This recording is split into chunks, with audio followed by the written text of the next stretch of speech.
किसान साथियों नमस्कार, मैं पुनीत सिसोदिया। किसान भाइयों, हम मार्केट जाते हैं और एक बहुत महंगी महंगी बोतलें लेकर आते हैं। जैसे टॉनिक के नाम पे कोई बहुत अच्छा टॉनिक है, ये कोई माइक्रो न्यूट्रेंट्स के नाम पे लाते हैं, कोई हम सीवीड एक्सट्रैक्ट के नाम पे लाते हैं। बहुत ही महंगे महंगे टॉनिक हम बाजार जाते हैं और वहाँ से परचेज करके लाते हैं। क्यों लाते हैं? क्योंकि हम इनका स्प्रे अपनी फसलों पर करेंगे और हमारी जो फसल है वो अच्छी होगी। तो देखिए, उनके रिजल्ट बेशक आते हैं, लेकिन आप बेवजह जो खर्चा है वो कर रहे हैं, क्योंकि हमारे पास इतनी अच्छी खाद मौजूद है। यानी कि दुनिया की सर्वश्रेष्ठ यदि मैं खाद कहूँ, वो हमारे पास मौजूद है। यदि हम उसको सही ढंग से उपयोग करें तो हमें ना तो कोई टॉनिक की आवश्यकता होगी, ना कोई माइक्रोन्यूट्रेंट्स की आवश्यकता होगी, ना हमें किसी ह्यूमिक एसिड की आवश्यकता होगी। जो मैंने आपको पिछले वीडियो में पोटेशियम ह्यूमेट के बारे में, ह्यूमिक एसिड के बारे में बताया था, तो हमें उसकी भी कोई आवश्यकता नहीं होगी। हमें कुछ भी डालना अपने खेतों में नहीं पड़ेगा। केवल हमें क्या देना है? नाइट्रोजन, डीएपी और पोटास, यानी कि यूरिया, डीएपी, पोटास, ये तीन चीज़ें हमें डालनी है, क्योंकि इनकी रिक्वायरमेंट सॉइल में ज़्यादा होती है। तो इनको हम रासायनिक तरीके से हम पूरा कर सकते हैं। उसके बाद हमें ना तो कोई माइक्रोन्यूट्रेंट्स लाने की ज़रूरत है, ना कोई सागरिका लाने की ज़रूरत है, ना ही कोई हमें पीजीआर लाने की ज़रूरत है, ना ही कोई टॉनिक लाने की ज़रूरत है, ना ही कोई ह्यूमिक एसिड लाने की ज़रूरत है। यदि आप समझ जाएं कि आपके पास जो खाद है वो कितनी अमूल्य है और उसको सही ढंग से उपयोग करना आप सीख जाएं, तो आप देखेंगे कि आपको कुछ भी डालना नहीं पड़ेगा। केवल आप यूरिया, डीएपी और पोटास, इन तीनों का उपयोग करके एक बहुत ही बेहतरीन फसल ले सकते हैं। और देखिए, यूरिया, डीएपी, पोटास जो जितना आप डाल रहे हैं उससे आधा भी आप कर सकते हैं। यानी कि जो उससे आधा भी कर देंगे तो सेम रिजल्ट मिलेंगे और उससे बेहतर रिजल्ट आपको देखने को मिलेंगे।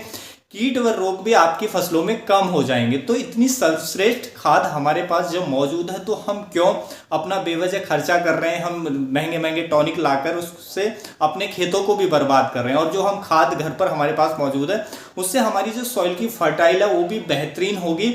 हर तरीके से जो सॉइल की कंडीशन है वो बेहतर होगी और फसल जानदार हमें देखने को मिलेगी। हम जो बात कर रहे हैं वो कर रहे हैं FYM मैन्योर की, यानी कि गोबर की खाद की। हर किसान के पास गोबर की खाद मौजूद है। हर किसान पशुपालन करता है। किसी के पास थोड़ी मात्रा में है, किसी के पास अधिक मात्रा में है, लेकिन सबके पास है। यदि आप उसको सही ढंग से उपयोग करना सीख जाएं और उसके महत्व को यदि आप समझ जाएं, तो आप कुछ भी डालने की आपको अपने खेतों में आवश्यकता नहीं पड़ेगी। आपकी फसल हरी भरी रहेगी और आपकी भूमि भी एकदम उपजाऊ बनी रहेगी। तो देखिए, हम इसके बारे में डिटेल में समझेंगे कि क्यों हमें और कुछ डालने की आवश्यकता नहीं है और कैसे हमें सही ढंग से उसका उपयोग करना है, चाहे आपके पास कम मात्रा में है। तो डिटेल में वीडियो समझेंगे। वीडियो बहुत इन्फॉर्मेटिव होगा। वीडियो अच्छा लगे लाइक कीजिएगा, ज़्यादा से ज़्यादा फार्मर के साथ इसे शेयर भी कीजिएगा, और यदि आप चैनल पर नए हैं तो चैनल को सब्सक्राइब भी जरूर कीजिएगा। तो चलिए जानते हैं।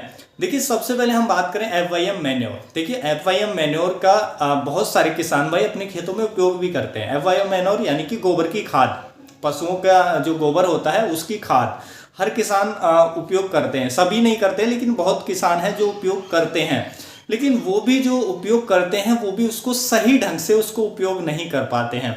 वो क्या काम करते हैं कि पशुओं ने गोबर किया, उसको एक जगह ढेर लगाया, एक साल बाद उसको उठाया वहां से और अपने खेत में जा करके डाल दिया। तो ऐसे में क्या होता है? देखिए, जब आप उसको कहीं ले जाकर ढेर लगा देते हैं, तो एक तो उसको कितने भी लंबे समय तक आप रखें, वो जो है खाद तैयार ही नहीं होगा, वो केवल कच्चा गोबर रहता है।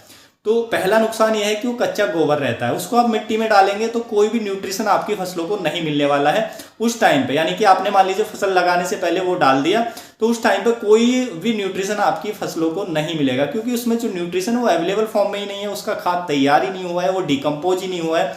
तो उसको अवेलेबल फॉर्म में आने के लिए क्या, उसको टाइम लगेगा फिर सॉइल के अंदर। तब तक आपकी क्रॉप पककर तैयार हो जाएगी। तो बेनिफिट्स क्या हुआ? कुछ भी बेनिफिट्स नहीं हुआ।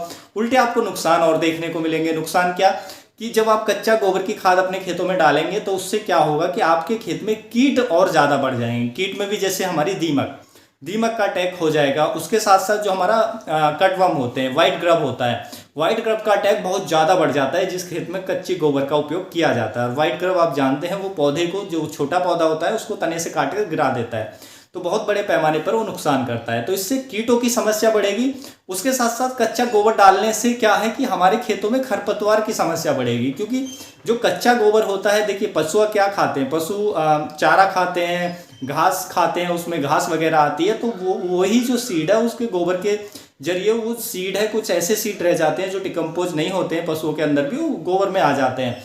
अब उस कच्चे गोबर को ही आप डालेंगे तो वो सीड आपके डायरेक्ट आपके खेत में जा रहा है, तो इससे खरपतवार की समस्या भी बढ़ेगी। तो ना तो आपकी फसल को न्यूट्रिशन मिला, ना ही फसल को न्यूट्रिशन भी नहीं मिला, और खरपतवार आपकी फसलों में और ज़्यादा हो गए। और जो भी आप न्यूट्रिशन के लिए दे रहे, जो भी पोषक तत्वों के लिए दे रहे, वो तो मिलना ही नहीं है, और उसके साथ साथ जो कीट हैं, इंसेक्ट है, उनकी समस्या आपके खेतों में बढ़ रही है। तो इसलिए हमें समझना पड़ेगा कि हमें गोबर की खाद को कैसे देना है। तो देखिए, अब जो गोबर की खाद है, यदि आप इसको अच्छे तरीके से तैयार करें, एक तो जो हम ढेर लगा देते हैं ना, आप उसके अंदर देखेंगे कि जो ऊपर वाला गोबर तो ठंडा रहता है, लेकिन जब उसके अंदर आप जाएंगे तो उसमें बहुत ज़्यादा हीट होती है। तो इतने हीट में तो वैसे भी जो न्यूट्रिशन है वो ख़त्म हो जाते हैं, बहुत सारे न्यूट्रिशन है जो ख़त्म हो जाते हैं, जो हमारी सॉइल तक, हमारी ज़मीन तक नहीं पहुंच पाते हैं। तो इसलिए उसको हमें सही ढंग से तैयार करना है। बेशक आपके पास कम है, कोई दिक्कत नहीं है, उस कम को अच्छे से तैयार करें, क्योंकि वो बहुत बहुमूल्य है। उसको अगर ढंग से आप तैयार करके अपने खेतों में डालेंगे तो देखेंगे कि आपके खेतों में, देखिए, क्योंकि गोबर के अंदर हर चीज़ मिल जाती है, हर न्यूट्रिशन वो मिल जाता है जो हमारे प्लांट को चाहिए। यानी कि सभी न्यूट्रिशन होते हैं, लेकिन जो नाइट्रोजन, फास्फोरस, पोटास है वो कम मात्रा में होते हैं, और हमारे प्लांट को क्या चाहिए, वो ज़्यादा मात्रा में चाहिए। तो इसलिए हमें वो रासायनिक से खादों से वो पूरा करना पड़ेगा, कोई दिक्कत नहीं है। लेकिन बाकी जो भी माइक्रोन्यूट्रेंट्स हैं हमारे, वो सारे के सारे जितने हमारे प्लांट्स को चाहिए, फसल को चाहिए, वो सारे के सारे गोबर में उतने अवेलेबल हो जाते हैं। उसके साथ साथ ये जब डिकम्पोज होता है तो हमारे खेत के अंदर ह्यूमस बनता है। ह्यूमस बनता है तो वही, उसी में ह्यूमिक एसिड होता है, फ्लूइक एसिड होता है, तो आपको अलग से डालने की जरूरत नहीं है।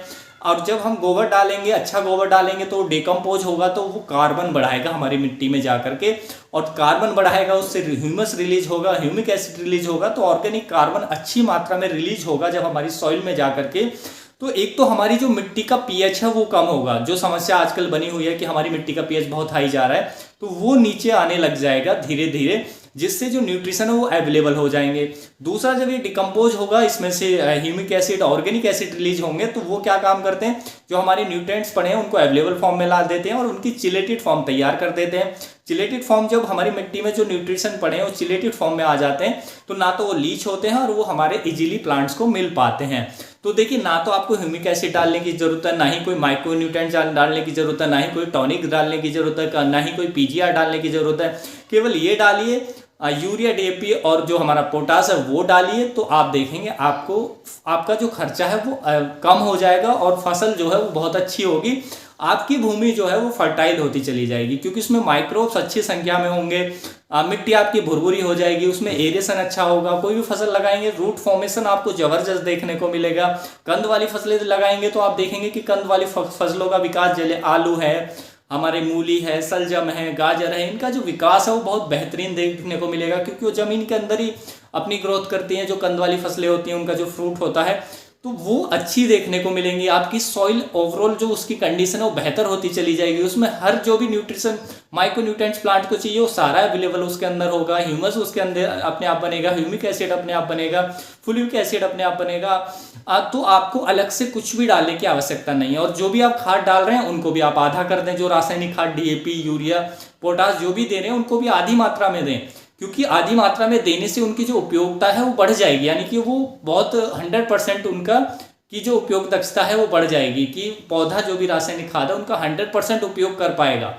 तो उससे जो आधा भी देंगे ना, तो वो एक एक कट्टे की बराबर, या जितना आप दे रहे हैं उतने की बराबर ही वो लगेगा आपकी फसल को।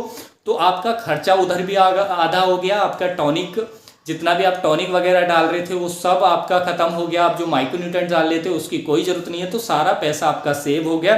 केवल आपको फोकस रखना है गोबर की खाद पे, यानी कि FYM मैन्योर पे। अब देखिए, इसको देना कैसे है।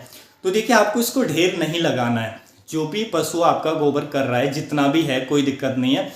तो देखिए, हमें वो लेना है, एक गड्ढा करना है, हमें आयताकार गड्ढा करना है, और उसकी थोड़ी सी गहराई आप कर सकते हैं, जैसे कि हम उसको 4 फीट गहराई तक कर सकते हैं। तो ऐसे, और अगर ज़्यादा गोबर है तो ज़्यादा गड्ढे कर सकते हैं, 2 गड्ढे कर सकते हैं।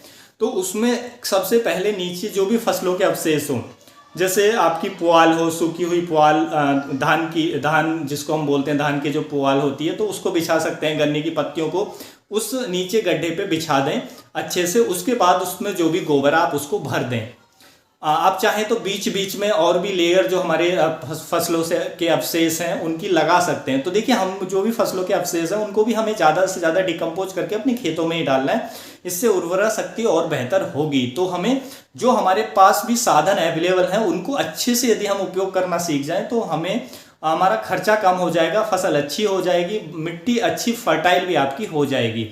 तो हमें गोबर की खाद कैसे तैयार करनी है कि गड्ढा खोदना है, उसमें गोबर डालना है, बीच बीच में आप चाहें तो उसमें जो भी हमारे फसलों के अवशेष हैं वो लगा सकते हैं, नहीं है तो एक बार नीचे बिछा करके पूरा गड्ढे को फिर उससे गोबर को भर सकते हैं।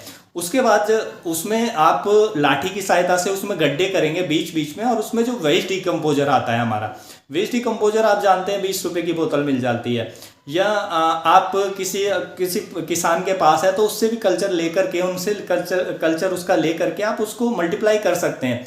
तो कोई खर्चा आपका नहीं जा रहा है और उसको बार बार आप उसी से मल्टीप्लाई कर सकते हैं। तो फिर वेस्ट डिकम्पोजर को आपको उस गोबर में अच्छे से डालना है, गड्ढों में अच्छे से भरना है। तो देखेंगे जब ऐसा करके आप छोड़ देंगे, उसके बाद उसको आप हल्का सा ऊपर से ढक दें जिससे ज़्यादा धूप वगैरह ना जाए।